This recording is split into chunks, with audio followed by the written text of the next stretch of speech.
নমস্কার, আমি Nanda Bhabani, Beleghata Deshbandhu girls high স্কুলের প্রধান শিক্ষিকা।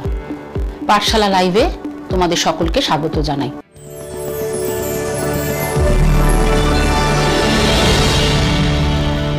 দু 2026 মাধ্যমিক পরীক্ষা আসন্ন। সকল পরীক্ষার্থীকে আমার আগাম শুভেচ্ছা রইল। আজ ভূগোল বিষয়ে কিছু আলোচনা করব। আমি জানি তোমাদের পরীক্ষার প্রস্তুতি চূড়ান্ত পর্যায়ে আছে, তবে পরীক্ষার আগে এই কথাগুলো, আমার বলা কথাগুলোকে যদি একটু মনে রাখো, দেখবে তোমরা আরো বেশি সমৃদ্ধ হবে, পরীক্ষায় আরো সুন্দরভাবে তোমরা এগিয়ে যেতে পারবে। এরপর আসি বিষয়ভিত্তিক আলোচনায়। ভূগোলে ক থেকে চ পর্যন্ত মোট 6টি বিভাগ রয়েছে। ক বিভাগ অর্থাৎ একের দাগে যে প্রশ্ন, সেখানে 14খানা প্রশ্ন থাকে, প্রত্যেকটার জন্যই নির্ধারিত মান 1 করে। তোমরা যদি বই পুঙ্খানুপুঙ্খভাবে পড়ো, তোমাদের পাঠ্য বই, তাহলে তোমরা এই 14 নম্বর অনায়াসে আয়ত্ত করতে পারবে। এই অংশে তোমাদের যা করতে হয় সেটা হলো, একটি প্রশ্নে 4টি বিকল্প উত্তর দেওয়া আছে, তোমাকে কেবলমাত্র নির্বাচন করতে হবে কোনটি সঠিক। এইভাবেই 14টা নম্বরের প্রশ্নের উত্তর তোমাদের দিতে হবে। এরপর আসছি খ বিভাগ অর্থাৎ 2-এর দাগ, যেখানে তোমাদের 22 নম্বর রয়েছে। এই অংশে তোমাদের শুদ্ধ হলে সু এবং অশুদ্ধ হলে অ লিখতে হয়, এরকম কিছু প্রশ্ন থাকে। সংক্ষিপ্ত কিছু প্রশ্ন থাকে, একটি বা দুটি শব্দ ব্যবহার করতে হবে। এটাও থাকে যে শূন্যস্থানে উপযুক্ত শব্দ বসাও এবং বাম দিকের সঙ্গে ডান দিকের মিল করো। অনেকে তোমরা যেটা করো সেটা হচ্ছে, শুদ্ধ হলে সু বা অশুদ্ধ হলে অ না লিখে সত্য মিথ্যা অথবা টিক চিহ্ন, কাটা চিহ্ন এটা দিয়ে দাও। প্রশ্নে যেহেতু লেখা আছে নির্দেশাবলী, অর্থাৎ শুদ্ধ হলে সু এবং অশুদ্ধ হলে অ, তোমরা সেটা মেনে চলবারই চেষ্টা করো। আর একটা জিনিসের তোমাদের সমস্যা হয়, সেটা হচ্ছে বাম দিকের সঙ্গে ডান দিকের মিল যেখানে করতে বলা হয়েছে, তোমরা সেখানে তীর চিহ্ন দিয়ে এই মিলটা করো। তোমাদের বলবো, এই তীর চিহ্ন দিয়ে মিল না করে যদি তোমরা ডান দিকে আগে উত্তরগুলোকে লিখে নিলে, তারপরে বাম দিকে যে দাগ নম্বর রয়েছে সেটাকে লিখে শুধুমাত্র শব্দটুকু বসিয়ে দাও, তাতেও কিন্তু উত্তর খুব সুন্দরভাবেই দেওয়া যাবে এবং যিনি পরীক্ষক খাতা দেখবেন তারও অনেকটা সুবিধা হবে। এই অংশে তোমাদের আরো একটা কথা বলবো, সেটা হচ্ছে, পূর্ণ বাক্যে যদি তোমাদের উত্তর দেওয়ার সময় না থাকে বা সম্ভব না হয়, কেবলমাত্র দাগ নম্বর দিয়ে উত্তরটুকু দিও, তাতেও কিন্তু তোমরা পূর্ণ মানই পাবে। এবার আমরা গ বিভাগ নিয়ে আলোচনা করব, অর্থাৎ 3-এর দাগ। এখানে তোমাদের 6খানা প্রশ্নের উত্তর দিতে হবে এবং প্রত্যেকটি প্রশ্নের সঙ্গেই একটি করে বিকল্প প্রশ্ন তোমাদের দেওয়া থাকবে। আমি গ বিভাগ সম্পর্কে যখন আলোচনা করছি, তখন গ বিভাগের কিছু গুরুত্বপূর্ণ সম্ভাব্য প্রশ্ন তোমাদের জানাবো। এখানে যে 6টা প্রশ্নের উত্তর তোমাদের লিখতে হবে, সেগুলো সবই একটি বা দুটি বাক্যে লিখতে হবে তোমাদের। এই অংশে প্রশ্ন নির্বাচন করবার সময় তুমি খেয়াল করো যাতে তোমাকে কম লিখে বেশি নম্বর পাওয়া যায়, এমন প্রশ্ন যদি তুমি বাছতে পারো, তাহলে তোমার ক্ষেত্রে নম্বর তুলতে সুবিধা হয়। এই অংশে কিছু গুরুত্বপূর্ণ সম্ভাব্য প্রশ্নের মধ্যে, দূর সংবেদন কি বা জিও স্টেশনারি উপগ্রহ বলতে কি বোঝো, বজ্র ব্যবস্থাপনা সংজ্ঞা দাও অথবা বজ্রের পুনর্ব্যবহার কাকে বলে, সামাজিক বনসৃজনের 2টি উদ্দেশ্য লেখো অথবা ধাপ চাষের গুরুত্ব লেখো, পলল শঙ্কু কি বা পর্যায়ন কি, বহুমুখী নদী পরিকল্পনার সংজ্ঞা দাও অথবা শিকড় আলগা শিল্প বলতে কি বোঝো, আপেক্ষিক আর্দ্রতা কাকে বলে অথবা পেরিজি জোয়ার বলতে কি বোঝো, অনুদীর্ঘ বালিয়ারি কি বা তির্যক বালিয়ারি বলতে কি বোঝো। আমি জানি আরো অনেক প্রশ্ন রয়েছে, আমি কেবলমাত্র গুরুত্বপূর্ণ কিছু সম্ভাব্য প্রশ্ন তোমাদের জন্য তুলে ধরলাম। এই অংশে তোমাদের মোট 6টি প্রশ্নের উত্তর দিতে হবে, প্রত্যেকটির সঙ্গে একটি করে বিকল্প থাকবে, প্রশ্নের জন্য নির্ধারিত মান 2 করে থাকবে। এরপর আসছি ঘ বিভাগ, যেখানে তোমাদের সংক্ষিপ্ত ব্যাখ্যামূলক প্রশ্নের উত্তর দিতে হবে। 4টি প্রশ্ন তোমাদের লিখতে হবে। প্রশ্নপত্রে তোমরা প্রতিটি প্রশ্নের সঙ্গে একটি করে বিকল্প প্রশ্ন পাবে। এই অংশে কিছু গুরুত্বপূর্ণ প্রশ্ন তোমাদের জানাবো, যেমন বজ্র ব্যবস্থাপনার প্রয়োজনীয়তা উল্লেখ করো অথবা পরিবেশের উপর বজ্রের প্রভাব আলোচনা করো, ভূ বৈচিত্র্য সূচক মানচিত্র ও উপগ্রহ চিত্রের পার্থক্য লেখো এবং উপগ্রহ চিত্রের সুবিধা ও অসুবিধাগুলো লেখো, ঘূর্ণবাত ও প্রতিঘূর্ণবাতের পার্থক্য লেখো অথবা ট্রপোস্ফিয়ারে বৈপরীত্য উষ্ণতা সৃষ্টির কারণগুলি লেখো, ভারতীয় কৃষির সমস্যাগুলি উল্লেখ করো অথবা মৃত্তিকা ও অরণ্য সংরক্ষণের পদ্ধতিগুলো লেখো। রসে মতানে ও ড্রামলিনের পার্থক্যগুলি লেখো, অথবা উষ্ণ মরু অঞ্চলে বায়ুর কার্যের প্রাধান্য দেখা যায় কেন। ভারতের জনসংখ্যা বৃদ্ধির কারণগুলি লেখো, অথবা ভারতীয় অর্থনীতিতে পরিবহনের গুরুত্ব বিবৃত করো। হীরক চতুর্ভুজ ও সোনালী চতুর্ভুজ কি, অথবা উত্তর দক্ষিণ করিডোর ও পূর্ব পশ্চিম করিডোর কি। প্রত্যেকটি সংক্ষিপ্ত ব্যাখ্যামূলক প্রশ্ন। এই অংশে প্রশ্ন নির্বাচন করবার সময় তোমরা খেয়াল রাখবে, যেখানে বলা হচ্ছে যে আলোচনা করো বা বিবৃত করো, এই ধরনের প্রশ্নের থেকে বেশি সুবিধাজনক নম্বর তোলার জন্য সেটা হলো যদি পার্থক্য করো, 3টে বৈশিষ্ট্য লেখো, 3টে সুবিধা লেখো, এই ধরনের প্রশ্নের উত্তর তোমরা নিজেদের তৈরি থাকে তাহলে লিখলে আমার মনে হয় যে তোমাদের নম্বর তোলাটা অনেক বেশি সুবিধাজনক হবে।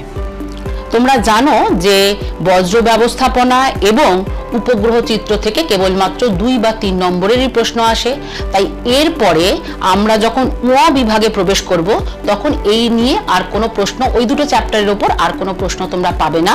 সুতরাং তোমাদের পড়বার সময় মনে রাখতে হবে ওই দুটো চ্যাপ্টারের থেকে প্রশ্ন কেবলমাত্র 2 বা 3 নম্বরের আসতে পারে, অথবা 1 নম্বরের আসতে পারে। এবার আমরা বিভাগ অর্থাৎ 5-এর দাগের কিছু প্রশ্ন এবং কিভাবে তা তোমরা লিখবে সেটা নিয়ে আলোচনা করব।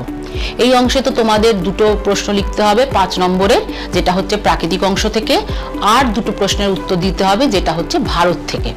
তোমরা জানো প্রাকৃতিক অংশে তোমাদের নদী, হিমবাহ, বায়ু এই চ্যাপ্টারের থেকে নদী এবং বায়ু এবারের জন্য বেশি ইম্পর্টেন্ট, আর যেটা তোমাদের জন্য বেশি জরুরি সেটা হলো সমুদ্র স্রোত এই চ্যাপ্টারটা।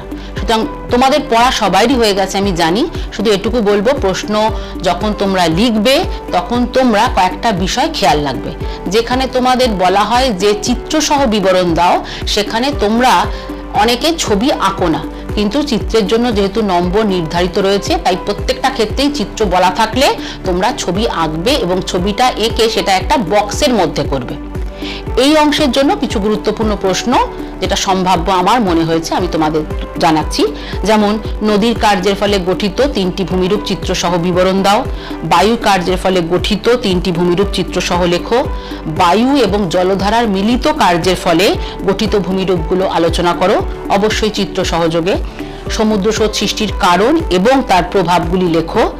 পরিচলন এবং শৈলতকে বৃষ্টিপাতের উদাহরণ দাও এবং চিত্র সহযোগে বিবৃত করো। বায়ুমণ্ডলে উষ্ণতা তারতম্যের কারণগুলো লেখো।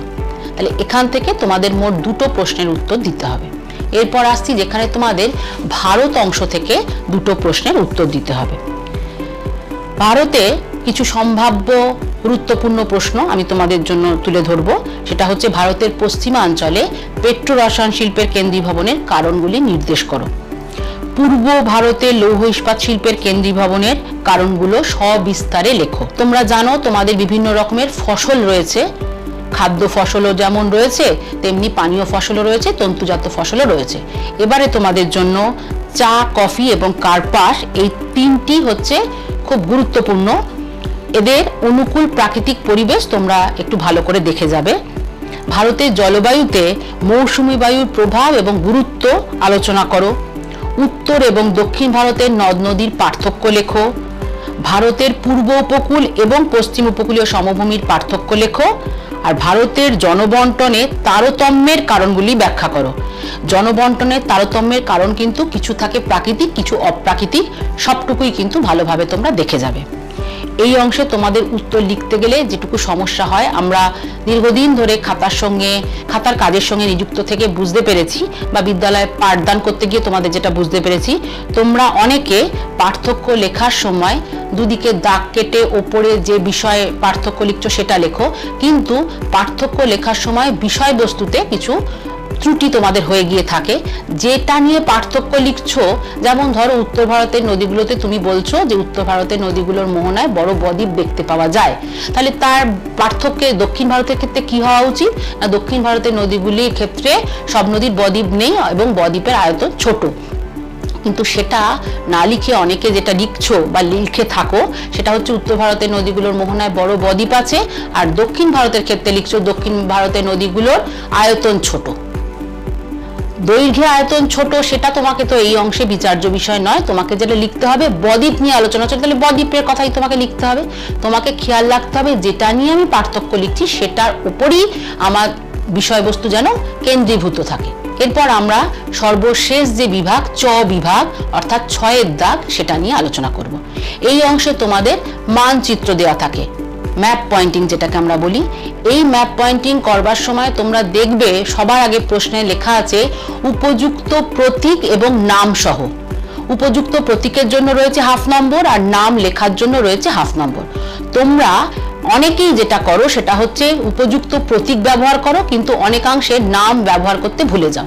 যেমন তোমাকে বলা হয়েছে আরাবল্লী পর্বত, তুমি আরাবল্লী পর্বতের জন্য উপযুক্ত প্রতীক চিহ্ন দিলে, কিন্তু যে জায়গায় প্রতীক চিহ্ন দিলে সেখানে তুমি আর নাম লিখলে না, তাহলে প্রতীক চিহ্নের জন্য তুমি 1/2 পেয়েছো, কিন্তু নাম না লেখার জন্য তুমি সেখানে 1/2 তোমার থাকছে না, পাচ্ছ না। তাহলে তোমাকে খেয়াল রাখতে হবে আমি উপযুক্ত প্রতীক চিহ্নও বসাবো এবং সেই সঙ্গে নামও বসাবো। ম্যাপের মধ্যে যদি তুমি নাম না বসাও তাহলে যখন ম্যাপ পয়েন্টিং এর নিচে দেখবে অনেকটা জায়গা রয়েছে, সেখানে একটা ইন্ডেক্স তৈরি করো, যেখানে তুমি যে উপযুক্ত প্রতীক চিহ্নটা পাহাড়ের জন্য দিয়েছো সেটাকে লেখো, দেখাও, তার পাশে তুমি লিখে দাও সেটা হলো আরাবল্লী পর্বত। কোনো একটা জায়গায় তোমাকে লিখতেই হবে, হয় ইন্ডেক্সে অথবা ম্যাপে যেখানে তুমি দেখাচ্ছ।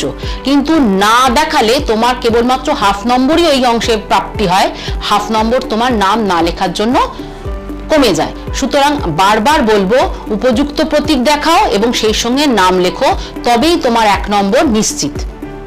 এইভাবেই তোমরা ম্যাপ পয়েন্টিংটা করবে।